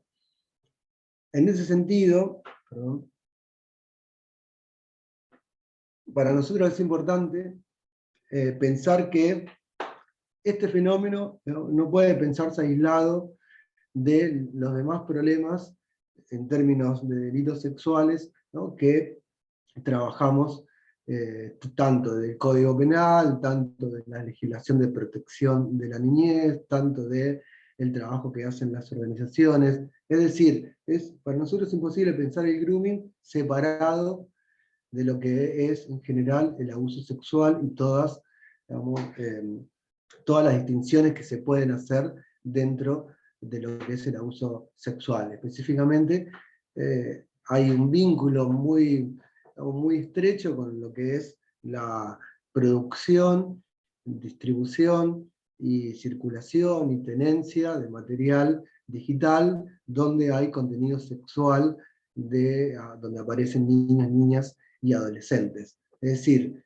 el grooming, como lo que mal llamada pornografía infantil, están muy asociadas, como también está asociada con el abuso sexual en general, ¿no? Porque no se puede pensar separado, como también con la corrupción de menores, con la explotación sexual infantil, con la promoción de la prostitución infantil. Bueno, es un fenómeno, ¿no?, que hay que pensarlo de manera vinculada con otros fenómenos. Y también porque las personas, creo que nosotros en términos de política pública, no pensamos el problema a partir del Código Penal, sino lo pensamos a partir de ese niño, esa niña, como sujeto de derecho. Es cambiar la mirada, no mirar el problema con el Código Penal, sino mirarlo con la Constitución, mirarlo con las leyes de protección y promoción. Eso, yo les decía antes, ¿no?, que la mayoría coincidía en lo que es el grooming, pero al momento de la mirada, ¿no?, hay una mirada a veces más punitivista, pero yo tenía que ir con el Código Penal porque trabajo en la Subsecretaría de Política Criminal y estamos mirando el fenómeno desde ahí, pero nuestra política de cuidarnos en red es mirar esta problemática a partir de la promoción de los derechos. Entonces va a cambiar la óptica, porque va a cambiar también la manera de ejecutar la política pública, ¿no?, en ese sentido. Ahora bien, en términos penales, ¿no?, acá bien lo dice, ¿no?, que será penado con prisión de 6 meses a 4 años, ¿no?, hay que, por medio de una comunicación electrónica, se contacte con una persona menor de edad con el propósito de cometer cualquier delito contra su integridad sexual. Eso es lo que plantea en términos penales. Bien. El otro artículo que yo quería contar, que es el artículo 128 del Código Penal, que está relacionado con el grooming, es aquel que penaliza la conducta de la producción, el financiamiento, la comercialización, la divulgación, bueno, de las representaciones de niños, niñas y adolescentes, donde hay abuso sexual, donde aparece una persona, un niño, niña o adolescente desnuda, bueno, ¿no?, donde en definitiva están atentando contra su integridad sexual. Estos dos fenómenos, porque el Poder Judicial los investiga bastante en conjunto, ahora después les voy a contar unos datos, ¿no?, son fenómenos que fueron creciendo a lo largo de estos años, principalmente el año pasado, y también va creciendo al ritmo de cómo crecen las tecnologías de la comunicación y cómo esas tecnologías inciden en nuestra vida cotidiana. Donde nuestra vida cotidiana, ¿no?, ya desde niño, niña, ya tenemos un celular, nuestra vida cotidiana está muy vinculada a la construcción de identidades ya digitales. Si la construcción de la identidad, ¿no?, ya no tiene un solo escenario, o si tenía varios escenarios de construcción de identidad, el escenario digital es uno de ellos. Acá quería pasar, ¿no?, de poder pensar en conjunto cómo suelen actuar los acosadores. Esto es, ¿no?, información que después el Power se las podemos pasar, y que está en la guía de actuación. Esto es lo que está consensuado, ¿bien?, en general, de cómo suelen actuar los acosadores, ¿no?, a partir de investigaciones, o a partir de cómo investiga la justicia, uno se va dando cuenta de cómo actúan estas personas. Bien, a lo que voy, más allá de lo que dice acá, que tiene que ver con las identidades o perfiles falsos, en muchas ocasiones no son identidades falsas, es efectivamente una persona mayor que se contacta con una persona menor con el objetivo de atentar contra su integridad sexual. O sea, no siempre, de hecho en muchas causas, no siempre el agresor, el victimario, utilizó un perfil falso. Bien, Lo que también va a decir que va a aparecer, ¿no?, una cuestión de seducción, de manipulación, de engaño, de intentar convencer que le envíen imágenes, de intentar convencer de un encuentro, sea virtual o sea presencial. Bueno, una vez que se sucede el fenómeno, ¿no?, va a aparecer muchas variantes, ¿no?, a partir del cual podemos dar cuenta de cómo actúan estas personas, ¿no? Y yo creo que el anterior panelista, ¿no?, si mal me escuché, habló bien de la pedofilia, y ustedes saben que hay día del pedófilo, y cada vez creo que hay 2 o 3 fechas en el año, y cada vez que hay un día internacional de la pedofilia, que los pedófilos lo reivindican, las organizaciones transnacionales, ¿no?, generan operativos. Vieron que a veces hay respuestas estatales o transnacionales ante determinados días. Bien, hay allanamientos, hay sitios de internet que se bajan, pero eso va sucediendo todos los años, y, ¿no?, el sistema de investigación en informática, en lo que es toda la cibercriminalidad y todo lo que es la seguridad, digamos, criminal en este caso, que va a laburar en esa temática, ¿no?, hoy todavía es un campo cuando nosotros lo vemos en causas específicas, es un campo que está creciendo, que suponemos se va a perfeccionar. ¿Y por qué lo digo esto también? Porque cuando uno mira quiénes están detenidos por estas causas, a lo que voy es esto: cuando uno escucha una charla, ¿no?, porque nosotros lo estamos hablando desde el Poder Ejecutivo, no lo estoy diciendo como especialista e investigador de esta temática, cuando uno piensa en el acosador, se imagina una persona que tiene conocimiento de informática, de piso, ¿bien? Una persona que conoce de redes sociales, una persona que usa la ingeniería social para convencer, engañar y lograr su objetivo. Y cuando mirás el perfil de las personas que están detenidas, ese perfil, ¿no?, se pone en tensión, ¿no?, porque no siempre son personas, ¿no?, que vos decís, bueno, tipo hacker, pero vinculado a la pornografía infantil, vinculado a el acoso sexual a la niñez. No, son personas comunes y corrientes, ¿no?, que usan el WhatsApp, que usan el Facebook, que usan Instagram para atentar, ¿no?, y tratar de, ¿no?, vincularse con un menor. Bien, nosotros somos de la idea que no hay que crear un estereotipo. Muchas veces en las publicidades que hay sobre el grooming aparece una persona adulta mayor, ¿no?, como esa idea del viejo verde que va a atentar contra un niño, una niña, y bueno, y hay que romper con esos estereotipos, porque también las indicaciones a nuestras niñas y adolescentes pueden ser erróneas. Es decir, no hay un solo estereotipo de estas personas que cometen este tipo de delitos, ¿no? Y pensando también en cómo se investiga de manera internacional, ¿no?, que ahora les voy a contar.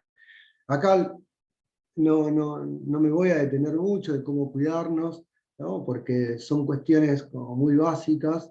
Es decir, no hay una cuestión específica de cuidado, sí hay cuestiones a tener en cuenta, tanto en las redes sociales como en la vida cotidiana, en el sentido de cuando pensamos sobre el diálogo, cuando pensamos sobre la consulta, cuando pensamos en las recomendaciones de hablar con nuestros hijos e hijas sobre la importancia que tiene, digamos, difundir o no difundir una imagen, tanto sea íntima como no íntima, y el lugar clave que tiene la educación, específicamente lo que es la educación sexual integral, que es el lugar adecuado para trabajar esta problemática y otras.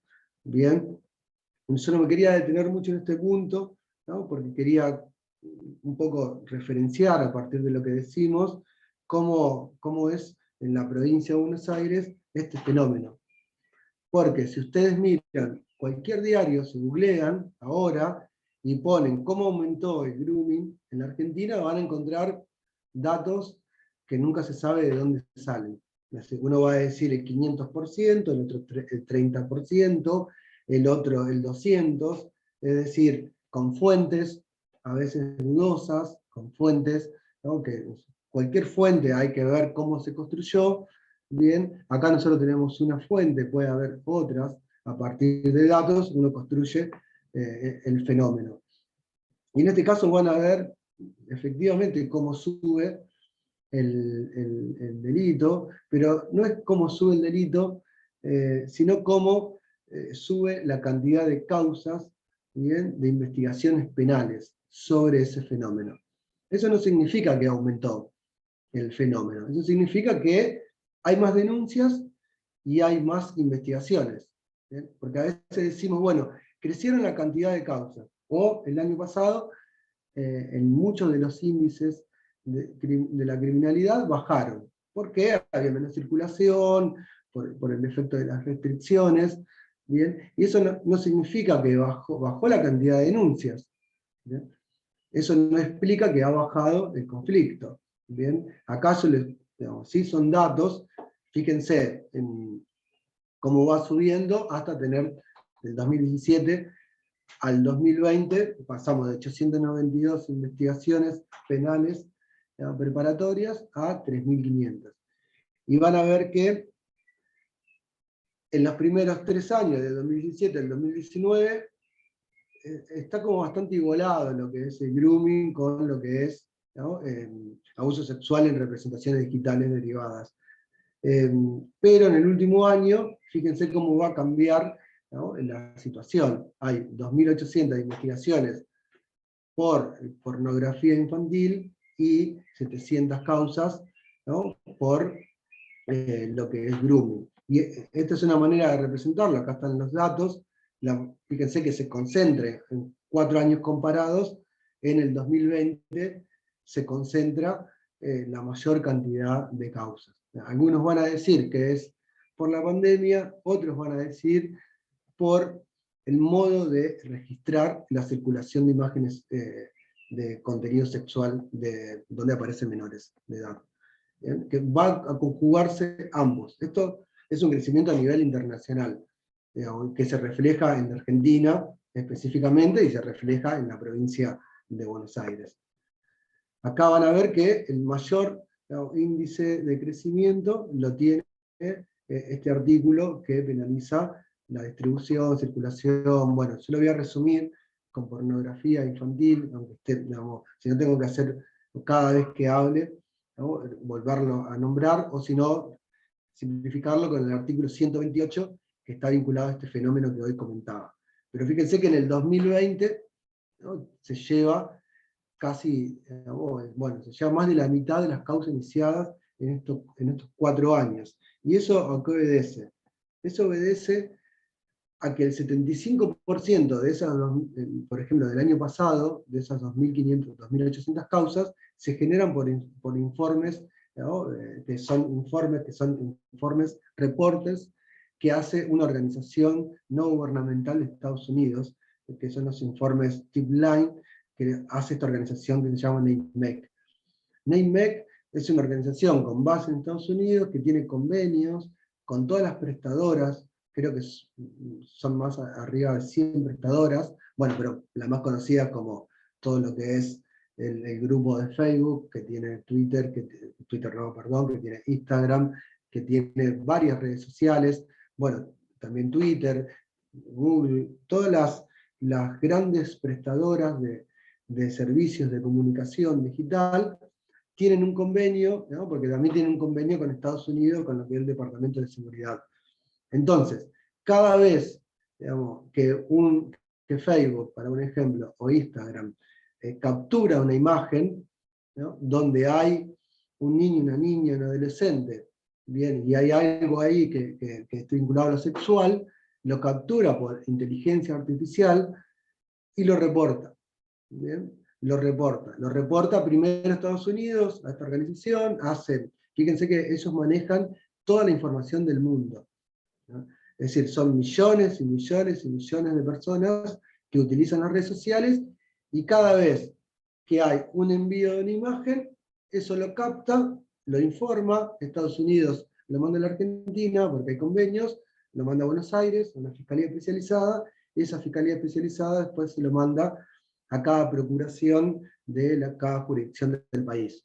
Es decir, llega acá, a la provincia de Buenos Aires, y si la IP que estaba localizada, donde se transmitió ese dato, queda en La Plata, bueno, se lo mandan a una fiscalía de La Plata. Y ahí inicia toda una investigación, a ver si efectivamente eso que se reportó estaba vinculado con el artículo 128. Imagínense que cualquier transmisión de datos de un adolescente con consentimiento hacia otro adolescente, pero que en términos de la inteligencia artificial lo captura como menor de 18 años, eso puede terminar en el escritorio de un fiscal, ¿bien? O de una jueza, o de un juez. Y ahí tomar la decisión si inicia una investigación o no. El año pasado llegaron 6.000 reportes, según informes. Eso es un informe de la Procuración, es un informe público. ¿Bien? De los 6.000 reportes que llegaron, se iniciaron 2.000 y pico de causas. ¿Bien? Hubo 4.000 que se desestimaron.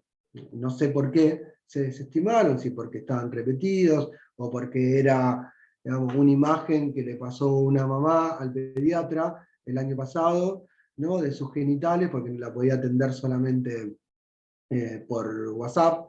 Entonces vos le pasás esa imagen a tu pediatra, y como se transmite por una red social, y como hay un niño, una niña, adolescente, esa imagen termina capturada y hace todo el recorrido que yo les contaba. ¿Bien? Y eso en términos internacionales. Por eso es que no, es un fenómeno de cómo se está investigando, de cómo poner alerta, ¿no? Porque el sexting es una práctica que sucede, y nadie le va a decir hoy a una piba de 16 años, no le mandes imágenes, ¿no? A tu pareja, ¿bien? Pero sí recomendarle que por ahí, bueno, no se la envíe porque va a ser capturada de alguna manera. Después no se va a iniciar una causa, porque si lo mandás con consentimiento, no termina en una causa. Aunque el artículo 128 va a decir que toda representación digital de una persona menor de 18 años, ¿no? Puede ser encuadrada como una conducta, ¿no? Que puede ser reprochable en términos penales, ¿no? Por más que la envíe con consentimiento. Después eso se puede desestimar, obviamente, no creo que vayan a salir a perseguir jóvenes con este artículo, sino que con este artículo lo que se persigue es a organizaciones criminales, ¿no? Lo que nosotros suponemos, ¿bien? Y no a un pibe que tiene una imagen de su pareja de 16 años, ¿bien? Y que tiene una pareja consentida.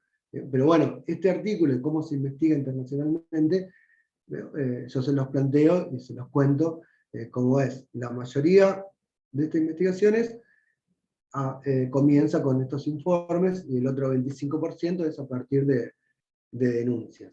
¿Bien? Bueno, este es el artículo, perdón, el artículo 131, este es el artículo de grooming, ¿no? El año pasado y este año, ahí llego, tienen la misma cantidad de denuncias, bueno, pero es un fenómeno, si lo pensamos, desde el 2013 que se legisla hasta hoy, va todos los años subiendo la cantidad de denuncias, porque la ciudadanía puede comprender, ¿no? Que hay un problema ahí para resolver. ¿No? Nuestras recomendaciones, obviamente, y cualquier agente estatal frente a esta problemática la tiene que denunciar, bien, si un docente, una docente, ¿no? Se entera sobre esta problemática, como cualquier delito contra la integridad sexual, hay que denunciarlo y activar el sistema de protección integral de la niñez. También lo que nosotros estamos trabajando es de cómo abordarlo a partir de las otras agencias que tenemos, y no solamente derivar a la comisaría o a la fiscalía. No siempre trasladar el problema, hay que pasarlo obviamente, pero también cómo trabajar, ¿no? Con esa piba o ese pibe, ¿no? Que fue víctima en este caso, de un acoso sexual en Internet. Pero el año pasado y este año se mantienen de manera regular. Eso no explica que no haya crecido, como decía hoy, ¿no? Porque el año pasado hubo mucha dificultad para la denuncia. Imagínense que el año pasado la denuncia se hacía por mail. ¿Bien? Se hacían por mail, No todas las personas pueden, y hoy estoy con las compañeras y los compañeros de acceso a la justicia y lo saben bien, ¿no? Las dificultades que tienen los sectores populares a veces de hacer una denuncia y de seguir la causa, y de tener asesoramiento gratuito, o tener un abogado. Bueno, de hecho, cuando nosotros le preguntamos al organismo de niñez cuántas de las 700 causas del 2019, perdón, de las del año pasado, cuántas de las 680 causas denunciadas, cuántas habían necesitado una asistencia del sistema de protección, ¿bien? Y son muy poquitas. La mayoría de las personas que denuncian resuelven si necesitan un psicólogo, necesitan un abogado, de manera particular. Eso da un dato de quiénes están denunciando. Y no puede ser que ese dato nos lleve que los niños, niñas, adolescentes de clase media, ¿bien?, o de clase media alta son los únicos que son afectados por este fenómeno. Acá hay una cifra no puesta, que tiene que ver con los sectores populares, que muchas veces o no lo pueden comprender en términos porque necesitan información o necesitan, ¿no?, que se trabaje más, sino también por a veces los impedimentos y obstáculos que se tienen. Cuando vos vas a una fiscalía, el año pasado estaba cerrada, y te dice mandame un mail con la captura de pantalla del tipo que te está acosando, y vos no tenés memoria, ¿no? Bueno, perdiste, ya está, ¿no? Lo que haces es que el chico borre su cuenta, denunciás al agresor en Facebook, y listo, a otra cosa, ¿no? Eso es un problema que nosotros estamos viendo. Después tenía otro par de datos, pero porque hay muchos allanamientos, porque hay mucha investigación, hay poco que se resuelve, son delitos de difícil investigación, ¿no? Y lo que yo le quería proponer es pensar juntos, perdón que voy a dejar de compartir, ¿no? Ahora no encuentro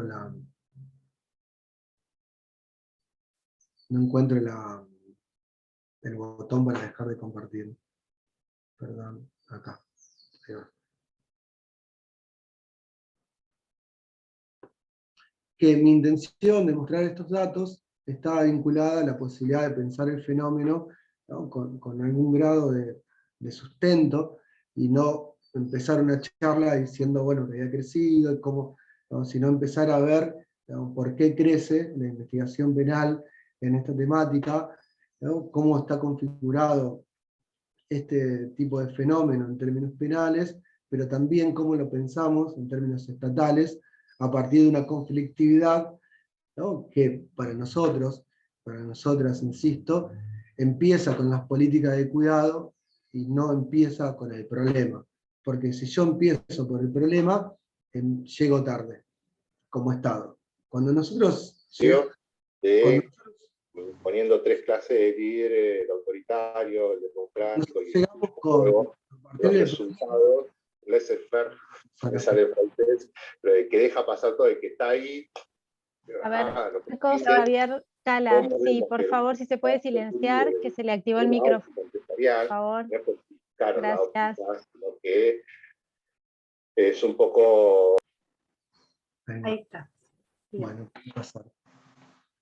No, lo que quería concluir con esta, digamos, nosotros, si bien trabajamos en la Subsecretaría de Política Criminal, que nuestro subsecretario es Lisandro Pellegrini, continuamente nos remarca esta situación, y también por indicación de nuestro ministro Julio Lac, nosotros no empezamos por el problema, porque como decía, empezar por el problema es una forma de denunciar que llegamos tarde. ¿Bien? Entonces queremos empezar, ¿no?, por otro lugar, y también porque no concebimos que la política de la prevención más vinculada al miedo pueda generar algún efecto positivo, sino que pensamos que hay que generar políticas, y las estamos generando a partir de la participación, a partir de pensar el fenómeno de manera conjunta, a partir de pensar que es un lugar que se habita, que se va a seguir habitando, ¿bien? Y cuando sucede conflicto, lo tenemos que resolver, y que el Estado tenga presencia, tanto municipales como provinciales, tenga presencia ¿no? Y tenga presencia efectiva, ¿bien? Y que no sea una suerte de derivación y derivación, ¿no?, sobre este fenómeno, o que sea una suerte de una industria, ¿no?, porque muchas veces pasa, hay fenómenos nuevos, se genera toda una industria sobre esto, de especialistas, empresas, ONGs, ¿no?, que trabajan sobre esta temática, pero que después nada se resuelve, ¿bien? Pero, y esto lo digo porque a veces hablamos de ciberdelincuencia, o mirás una nota sobre el crecimiento de las estafas, mirás el dato y lo dice una empresa que justamente se dedica a vender sistemas de seguridad informática, ¿bien? Entonces hay que estar atentos y atentas, y también para no generar una situación que no son reales, ¿no?, cuando puedo abordarlo, ¿no?, desde lugares, ¿no?, que generen participación, y que no tengamos que salir y dejarle ese lugar a otras, ¿no?, a otras personas que en definitiva después gobiernan con lógica del mercado. Bueno, quería con esto terminar, y quedo a disposición por si hay alguna consulta o algo para debatir en el seminario. Así que, bueno, muchas gracias. Bueno, muchas gracias, Gabriel. Bueno, muchas gracias a los dos. La verdad que han compartido generosamente su saber, su recorrido. Todavía no hay preguntas en el chat, no sé si los volvemos a invitar a ver si hay algún comentario o pregunta que nos quieran hacer. Me parece que es interesante esto que aclarabas hace un ratito, Gabriel, en relación a que son como dos miradas distintas en relación a la temática. Gabriel desde el Ejecutivo aportando, ¿no?, estrategias e intentos de acompañar y de pararse previo al problema, ¿no?, y el de Marién desde la lectura, ¿no?, de la problemática con todo su peso y todo su, ¿no?, complejización en todos los niveles, de la víctima ¿no?, y de la respuesta a veces histórica patriarcal en relación hasta con categorías diagnósticas ¿no?, y todo el entramado judicial para frenar eso, ¿no? Yo me quedé pensando, Marién, si en esto ¿no?, de forzar la revinculación, ¿no? ¿Qué herramientas ¿no?, se puede tener cuando quizás se compele o se obliga a ese menor, ¿no?, con quien sea el referente afectivo que acompañe esa denuncia, a restituir el vínculo, ¿no?, y la convivencia con quien sea el progenitor abusador, ¿no? Parece que es interesante por lo pronto pensar a lo mejor, ¿no?, las herramientas que, no sé si es algo que se te ocurre o que has pensado, o es de lo que has trabajado vos en relación a eso. Carolina, y mira, una de las cuestiones concretas es que, digamos, el tema de la revinculación realmente es especial, digamos. Entonces ahí yo hablaba mucho de mi disciplina concretamente, cómo sería el rol judicial, digamos, en ese poder, en el ámbito pericial, donde de alguna manera es un lugar donde podemos argumentar con herramientas de nuestra formación por qué sería iatrogénico para una persona en su constitución subjetiva revincularse con ese padre que ejerció una violencia tan grave como el abuso sexual infantil. En nuestros otros espacios de intervención, como por ejemplo el tratamiento psicoterapéutico, y ahí habría que acompañar, porque ahí se juega lo que es una imposición a requerimiento del juez, ¿sí?, y qué herramientas podemos utilizar para argumentar, ¿sí?, por qué eso sería dañoso para la persona, o para un niño o una niña, ¿sí? Generalmente cuando yo hablaba del backlash de los profesionales, digamos, que velan por derechos de niños, niñas y adolescentes, es generalmente profesionales que están trabajando en el ámbito judicial, ¿sí?, en calidad de peritos de parte, ¿sí?, o también que están acompañando, si en un espacio individual psicoterapéutico, una situación, y que quizás, si es obviamente, tiene un carril penal, la situación de abuso, pueden ser convocados, digamos, con informes. Me parece que herramientas desde nuestra disciplina hay para argumentar. Una de las cuestiones principales para mí es pensarnos desde este paradigma patriarcal, ¿no?, y de esta relación de poder. Bueno, y también, por eso yo traje la cuestión de la familia, ¿no? Ya de hecho, la ley 26061 de promoción y protección habla de familia, pero ya eso también está en cuestionamiento, porque tenemos la reforma del Código Civil donde ya no se habla de familia, se habla de responsabilidad parental. Eso también no implica una nominación solamente, sino un cambio de paradigma y de posicionamiento. Entonces me parece que herramientas tenemos, el acompañamiento es fundamental, ¿sí? Y pensar que es una de las violencias más graves y que digamos, el hecho traumático no es solamente el hecho en sí, sino las secuelas que deja, ¿sí? Me parece que el tema de la revinculación es un tema complejo, porque ahí se juega el entrecruzamiento entre varios discursos, no solamente el jurídico y el psicológico, y se juegan también relaciones de poder, ¿no? Entonces ahí nuestro posicionamiento tiene que ser muy claro, muy potente, bien también argumentado académicamente como para que no sea cuestionado, ¿no? Me parece que iría un poco por ahí. Yo tengo una pregunta para Gabriel. ¿Qué concretamente, para que todos los presentes podamos saber y de alguna manera también como una manera de, como un modo de poder transmitir, ¿no? Si yo por alguna razón tengo un caso cercano en donde se advierte que un niño, una niña o un adolescente está siendo acosado dentro de una red social, ¿no?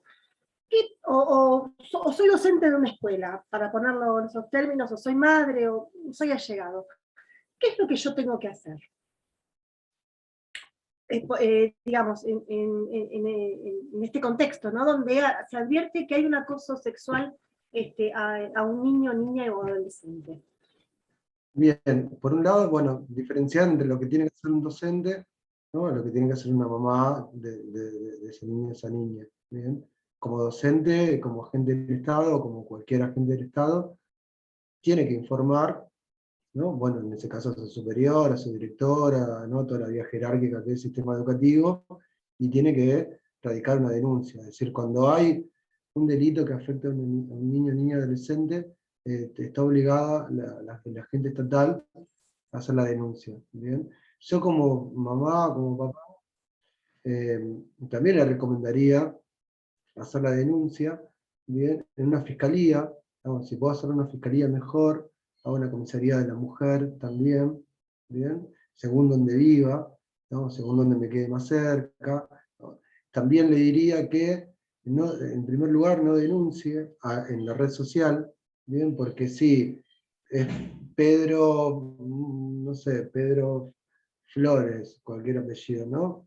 Nombre, es la persona que uno identifica como acosador. Si la denuncio en la red social, la pueden bloquear y darle de baja, y después es más difícil la investigación penal. Entonces lo que se recomienda, no denunciarlo bien públicamente en la red social o escracharlo, porque a veces se montan, ¿no? Scratches en las mismas redes sociales, ¿no? Pero sin antes avisarle al Poder Judicial o a la policía para que lo investigue, ¿no? También no hacerse pasar por el niño o niña. ¿Bien? ¿Por qué? Porque eso le puede usar la defensa después del imputado, como diciendo, efectivamente no había delito de grooming porque estaba hablando con vos, Ana, no estaba hablando con tu hijo. ¿Bien? Porque muchas veces uno se hace pasar por, y en una buena defensa del otro, se te puede caer esa investigación.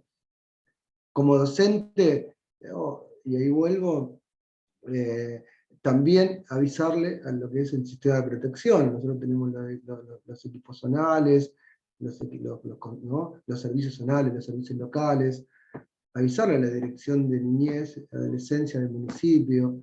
Bien, es lo mismo cuando lo recibe un centro de acceso a la justicia y tiene vínculo con la dirección de niñez del municipio, y sabe a qué escuela va ese pibe, y tener vinculación con la inspectora para poder trabajar en conjunto, ¿no? Uno va ampliando el modo de abordar esa temática. De hecho, está pasando que va a decir, bueno, después es un taller ahí, en esa escuela, de concientización, ¿no? Sin evidenciar quién fue la persona que sufrió este acoso sexual, ¿no? Para no volver a revictimizar, ¿no? A ese niño, a esa niña. Pero esta idea de, nosotros lo que planteamos, del trabajo interministerial, y poner de aviso a la línea 102, ¿no? Y activar el organismo de niñez para que intervenga, no solamente en términos de asistencia, pues se tiene que intervenir también, ¿no? Presentándose ante la justicia, ¿no? Pueda intervenir, porque si no le avisamos, no se entera. Bien, no es que el fiscal le va a mandar la causa. Sí hay cuando necesitan una medida de abrigo, bien, se reporta sin preguntarle a la víctima ni a su familia, ¿no? Se le reporta al sistema de protección, porque ustedes saben que es más fácil sacar al pibe, esa piba de la casa, por ejemplo, cuando hay un abuso intrafamiliar, que sacar al agresor, ¿bien? Con una medida de abrigo. Pero bueno, haríamos esas cuestiones, bien vinculado a no denunciarlo en la red social, denunciarlo en la comisaría, avisarle al sistema de protección. Eso lo podemos hacer en términos de agentes estatales. Si vos le decís a esa mamá, che, tenés que avisarle de todo esto, no, yo te lo diría como papá, digo, no puedo, ¿no? Porque tengo que resolver estos problemas. Avísele usted a ver cómo necesitamos esta asistencia. Porque muchas veces le cargamos el peso en la mochila a la persona afectada, ¿no? A la víctima, como diciendo, bueno, o en esto, yo te avisé que no tenías que hacer todo esto, y ahora, ¿no? Hiciste todo lo contrario y te pasó todo esto, ¿no? Para ponerlo en un sentido común, que muchas veces pasa. ¿Bien? Por eso también es la cuestión de que no te cuento, ¿no? Que no te cuento dónde estoy, no te cuento dónde navego, quiénes son mis amigos en internet, y a qué juegos juego durante la noche. Pero bueno, eso también es otra recomendación de poder no desatenderse de dónde está presente nuestros hijos, no para retarlos, no con esa mirada, no de penitencia, sino para que cuando suceda este problema no sea tarde el momento que te avisen.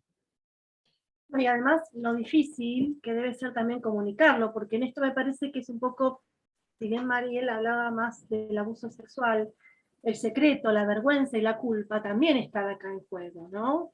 Que eran un poco los conceptos que vos tomabas, ¿no? Entonces hay que poder manejar, digamos, hay que poder comunicar primero a un adolescente o un niño o una niña, ¿no? Y cómo contener esa situación, que más allá de la denuncia también es difícil, ¿no?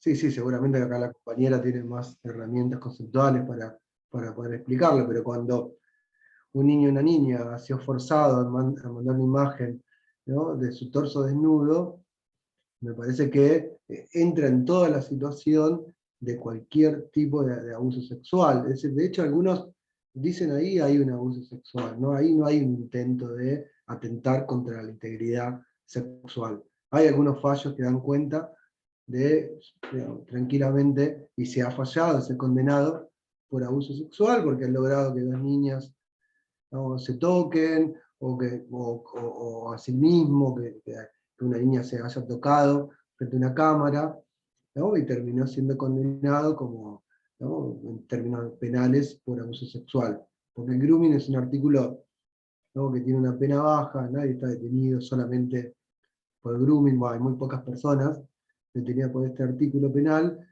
pero bueno, como decía al principio, mirar este fenómeno al lado de nosotros y no hacer bandera diciendo, mirá todos los que investigo por grooming, y desatendés un poco lo que es el abuso sexual en general. Sí, yo ahí agrego una cosita, yo me quedaba pensando, él decía, cuando yo hablaba de que era un delito muy difícil de probar, ¿no? Pero que hay cuestiones que me hacían pensar cuando él comentaba, primero que hay una relación de poder y dominio, que el niño o la niña es utilizado como objeto mediante la imagen, y también hay una intrusión de la sexualidad, hay un arrasamiento ahí. La sexualidad adulta, ¿no? En esto él da un ejemplo concreto, así que muy interesante también, y por ahí encontraba ahí líneas en común. Bueno, la verdad que muy interesante escucharla y cómo se conectan, ¿no? Se han tocado los temas. A mí me parece que un poco lo que venimos trabajando, inclusive en los módulos previos, ¿no? Que recortan las dos exposiciones que han hecho ustedes hoy, la posición ética, ¿no? Todos los oradores han, ¿no?